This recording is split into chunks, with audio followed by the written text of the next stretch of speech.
name immediately conjures a vision of the exquisite splendor of the perfect soft mocha complexion and the flawless contours of the ideal woman. Though the dazzling screen siren started her career by way of beauty contests, it was only to be a short detour on the way to a much loftier goal. On August 14, 1968, Halle Maria Berry was born to a Caucasian mother and an African-American father. Judith, a psychiatric nurse, and Jerome, an attendant at the same facility, decided to name their second daughter after the Halle Brothers department store in downtown Cleveland, Ohio that they sped past on the way to the maternity ward. The interracial couple faced hostility from both sides of the family, and when Halle was just 4, Jerome left home. He did come back a few years later, but after a violent outburst directed at Judith and Halle's older sister Heidi, he finally left home for good. In search of a better education for her girls, Judith Berry moved the family from a working-class black neighbourhood to a middle-class white neighbourhood. And while education certainly did improve for Halle, she found out for the first time what it meant to be different from the other kids. And she credits her 5th grade teacher, Yvonne Sims, with really helping her to establish her true identity as a black woman.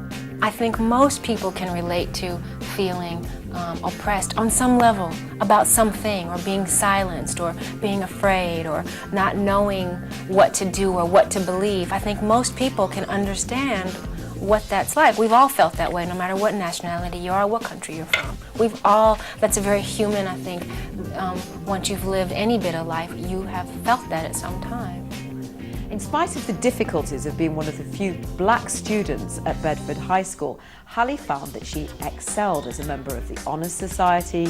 She was in the cheerleading squad, she was class president, and she was prom queen, a position she held jointly with a white girl in her class. She also ran the school newspaper.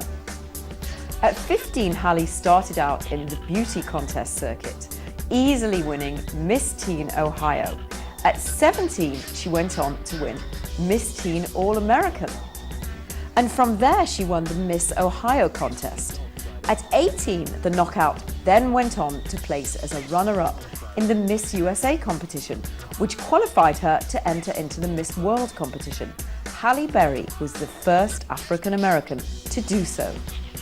Although the 18-year-old didn't win, she did become a successful model and made enough money out of her modelling to enroll at a Cleveland community college to study broadcast journalism. Although she was really interested in the subject, she didn't complete the course. She continued modelling and decided to try her hand at acting, which meant a move to New York City. Oh yeah, it was real rough. Not too long ago.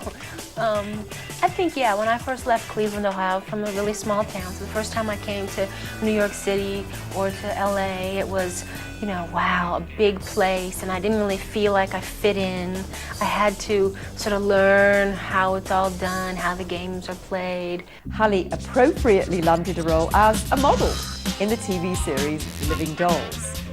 One day, the 21-year-old collapsed while she was on the set and drifted into a coma. Well, when she recovered, which she did, she later discovered from the doctors that she was suffering from diabetes, which prompted her to begin a lifelong program devoted to staying in shape, healthy eating, and exercise. The TV series lasted only 3 months, but managed to catch the eye of up-and-coming director Spike Lee, who was casting his new film Jungle Fever with Wesley Snipes and Samuel Jackson. Halle was brought on to play a crack at it. Concerned that the glamorous model image would really get in the way of her being taken seriously, Halle decided to authenticate her role and actually didn't bathe for several days. And that really started to earn her the reputation of an actress who lived and breathed her roles on and off set. Also at the time, off camera, Halle became embroiled in a series of rocky relationships. One of them was a fling that she dived headlong into with her co-star Wesley Snipes. Another boyfriend turned into a stalker and sent her dead snakes in the mail. Halle, at some point around this time, suffered a blow so hard from one of her boyfriends, she won't say who, that to this day she remains nearly deaf in one ear. A young girl who witnesses abuse growing up or is in a broken home often has abandonment issues that translate into adulthood as a young woman who rushes headlong into relationships that are not always wise. But Hallie didn't let her personal life get in the way of her career. Although first discarded by the original director for not being black enough for the comedy Strictly Business, a second director was hired and the actress was reinstated as the gorgeous waitress Natalie. Hallie won the hearts of filmgoers with her role and continued to make wise choices. Where am I going? I'm just going to different places. You know, my goal is to just do different kinds of things, roles that I feel good about, that I want to do, I'd like to stretch. Hallie got a small but excellent role as a victimized stripper in the thriller The Last Boy Scout with Damon Wayans and Bruce Willis. Word of her beauty and talent were spreading. In 1992, she played the lovable character Angela in the Eddie Murphy comedy Boomerang. Hallie's career was going well, and so it seemed was her love life.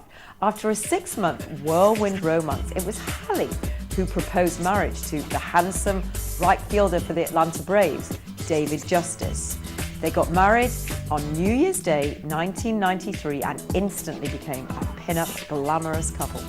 Starting the year off right brought Hallie more good fortune. She appeared in 3 highly acclaimed productions: Alex Haley's TV miniseries Queen, Fatherhood, and The Program. You know, you never know. You know, that's the catch-22 part of what we do. You never know how a film will impact your career.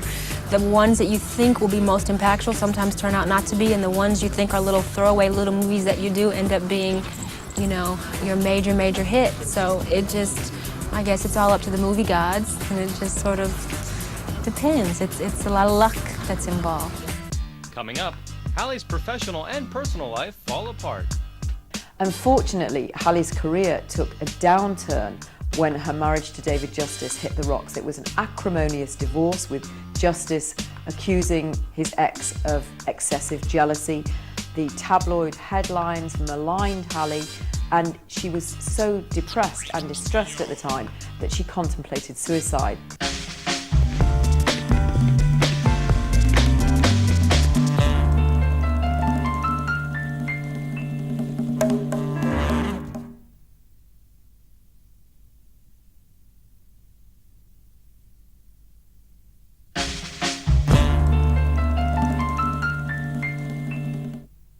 Easily shifting from serious drama to side-splitting comedy, Hallie played the small but enthusiastically received role of sexy secretary named Sharon Stone in the live-action film The Flintstones. And although she turned Sandra Bullock's part down in the blockbuster Speed, she again won the hearts of her fans in the heart-wrenching story of a crack addict mother in Losing Isaiah in 1995. The next year, Hallie appeared in the action picture Executive-Decision. As always, she made the most of her role. Always difficult to find roles. So when this came along, even though it's very much an ensemble piece, I felt that what it says is very important. It says that women are strong, we are active, we are a part of the solution. We're not always just taking, you know, the secondary position. And I think for women, this is something they can really be proud of. Unfortunately, Hallie's career took a downturn when her marriage to David Justice hit the rocks. It was an acrimonious divorce, with Justice accusing his ex of excessive jealousy. The tabloid headlines maligned Hallie, and she was so depressed and distressed at the time that she contemplated suicide. She did, however, pull herself together, drawing strength, she said, from her mother, who at a very difficult time herself in the 60s and 70s had managed to raise 2 little black girls in a white neighborhood. The hard-working actress threw herself into her favorite charities, the National Breast Cancer Coalition and the Juvenile Diabetes Association. Hallie visited troops in Sarajevo, and she was given an award by the Harvard Foundation for Intercultural and Race Relations. Trying to put her hideous divorce behind her, it was easy to understand why the 29-year-old Hallie decided to star in the over-the-top comedy BAPS. I'm going to do a big, broad comedy starting in a month, which will be very different for me. So I like to do just different things. BAPS was not a good movie, but it was a refreshing respite for the stressed-out star. I think it was fun to go to work every day. I never knew what the day would bring. I just knew that if I came feeling free, having an open mind, letting whatever happened naturally happen, that I'd have a good day. And when you do drama, you can't always say that. Sometimes you leave dramas, if you've had a real heavy dramatic scene, you can leave in a funk, in a real bad way, because sometimes the material gets so heavy. Where this was light and airy, and it was just really like playing. Coming to work every day was like playtime. After another couple of clunkers, Hallie had somewhat of a comeback in the hilarious political satire Bulworth. Written, directed by, and starring Warren Beatty. The gorgeous 30-year-old stole the show. And then, in 1999, Hallie met her match. I think this summer I'm going to try my hand at Dorothy Dandridge, doing her life story. Yeah, that feels really exciting for me. It was exciting for her audience as well. As a star of the TV biopic introducing Dorothy Dandridge, Halle Berry played the legendary black actress to a T.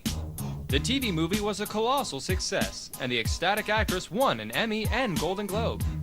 When others might gloat, Halle remained humble. I think awards are important as long as you keep them in perspective and know that a lot of politics can go into awards sometimes, and if you win an award, it doesn't mean you are the best, and if you don't win an award, it doesn't mean you're not the best. I think if you win an award, accept it graciously and know that next year it'll be somebody else. And if you don't win it, then hope to win it one day, and know that if you don't, that is not the yardstick in which you should measure your talent by.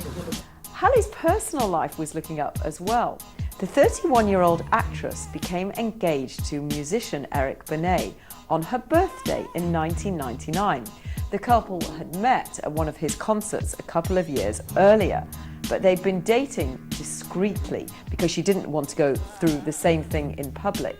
And this time she decided to wait before plunging into anything.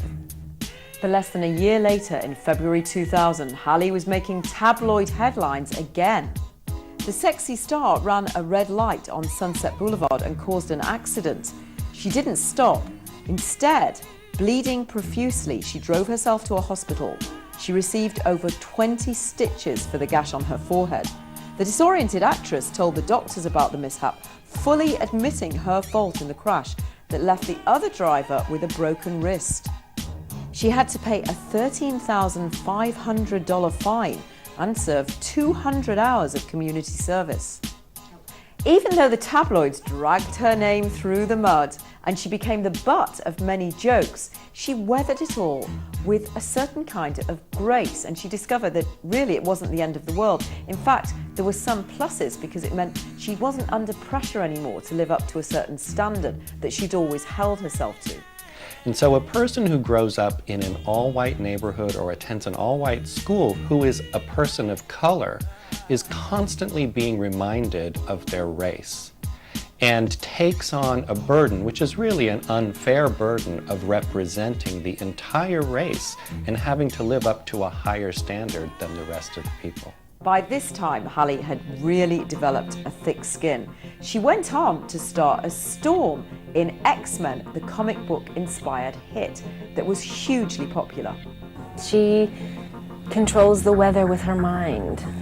That you know about her, but what you really don't get to know about her this time around is she's very much sort of the earth mother of the group. She's very grounded and I think somewhat spiritual, and she's a teacher, she teaches at the school, and it's her mission to sort of help educate, and hopefully through education that will make people more tolerant of the differences of all people, and especially mutants.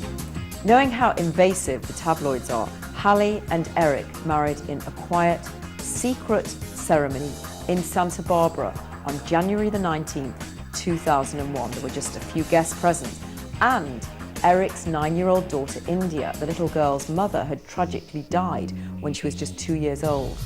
Halle was thrilled to play the real-life role as a mother when she adopted India. The two were frequently seen around town enjoying each other's company. The actress felt that it was important not to let Hollywood infect her new stable family life. I have a daughter and a husband, and I think it's very important that we have a sense of who we really are and not get caught up in the movies and the characters and the fakeness of what the life, offers up, and we always stay connected to what's real in our life. And you have to work at making that more your reality than not, especially when you live in Los Angeles, where it all lives and breathes, you know. Despite the progress she made over the years, she had become more confident. She still really saw herself as a role model for young black women, and she was very careful about the type of parts that she took on. She wouldn't do any nudity at all. But her husband, Eric, did convince her that in his view, nudity was nothing to be ashamed of, and that finally persuaded her to take a topless role in the 2001 spy thriller Swordfish. It was a chance for me to become comfortable on camera with my very own sexuality, which I haven't always been comfortable doing. So it was a lot of, I met and faced a lot of challenges with this project for me. The hardworking actress felt she had a lot in common with the strong-minded character Ginger. If I weren't tough and determined, I wouldn't even be in this industry after 10 years being a black woman. So I identified very much with her, and even her comfort level with her sexuality. Just this year, I've gotten really comfortable, and if I were not comfortable, I could have never done the part. So I think Ginger and I have, you know, some similarities. Sure, I'm not completely Ginger, but I'm getting there. Up next, Halle fills in her shoes as an A-list Hollywood celebrity. Halle won the Oscar for Best Actress for her visceral depiction of Letitia in Monsters Ball. It was the first time an African-American woman had ever won the award.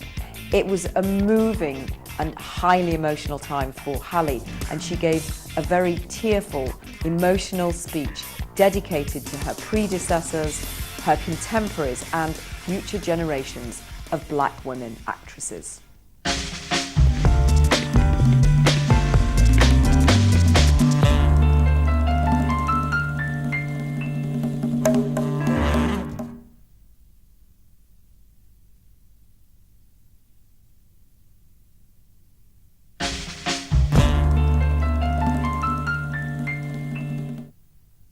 Halle moved another step closer by agreeing to another, even more revealing nude scene in the drama Monsters Ball. Playing the wife of an executed prisoner who falls for the executioner, Halle and co-star Billy Bob Thornton shot their love scene on the second to last day of the 21-day shoot.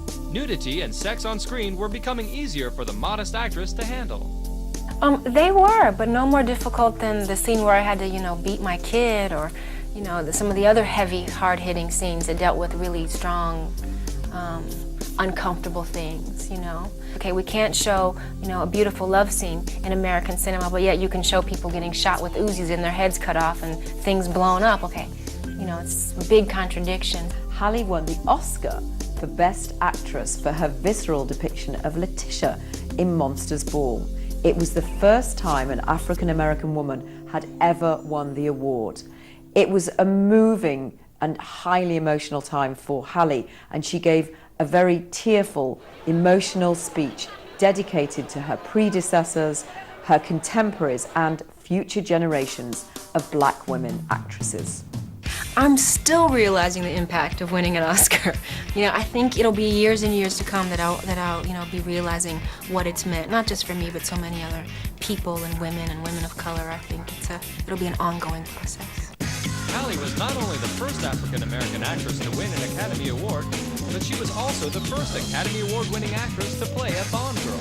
Playing opposite Pierce Brosnan in 2002's Die Another Day, the versatile actress enjoyed the idea of playing a female villain on equal footing with Bond himself. I think they've evolved as women have in life, you know, in our societies. We've become more empowered, we've become more independent. But what I like about this Bond woman, even though she's more of an equal match to Bond, she still is secure enough to be okay with her sexuality. And I think that's what I think is great about modern women. You know, we don't have to play down our sex appeal and our sexuality, that we can know that that exists and also, you know, have great intellect and great brawn and, you know, be tough as nails at the same time. Taking the Bond woman forward in a big leap like that was really exciting to me. I thought, now this character will be a lot of fun to play, to be sexy and tough in the same movie. I thought would be great. Halle wisely turned down the next role that came her way to play opposite Ben Affleck in the disastrous Geely. But she said yes to the horror thriller Gothica. The role got her a broken arm from an on-screen tussle with Robert Downey Jr. that set the shoot back 8 weeks. The film opened to modest reviews. In spite of all Hallie's successes, the painful pattern of destructive relationships erupted in her life again. After defending husband Eric Benet against relentless tabloid accusations of extramarital affairs, it finally came to pass that at least some of the rumours were true. Hallie was devastated. The couple sought counselling, but it was too little too late. The pair separated in 2003, and Benet's music career took a drastic downturn. To add insult to injury, the philandering husband tried to get their prenuptial agreement annulled so that he could get spousal support. He didn't get away with it. Hallie just simply and graciously wished him the best. If women did not have the capacity to really be compassionate and understand and to forgive, if we didn't have that capacity, there'd be a lot of men shot and houses burned down and heads chopped off, among other things. It would be bad, I think, and because they're nurturers by nature, I think we're able to do that. I think much easier than men. Not that men don't do it, but I think it's easier, it's more natural for women to do that. That same year, Hallie stole the Oscar show again, simply by receiving a passionate kiss from a complete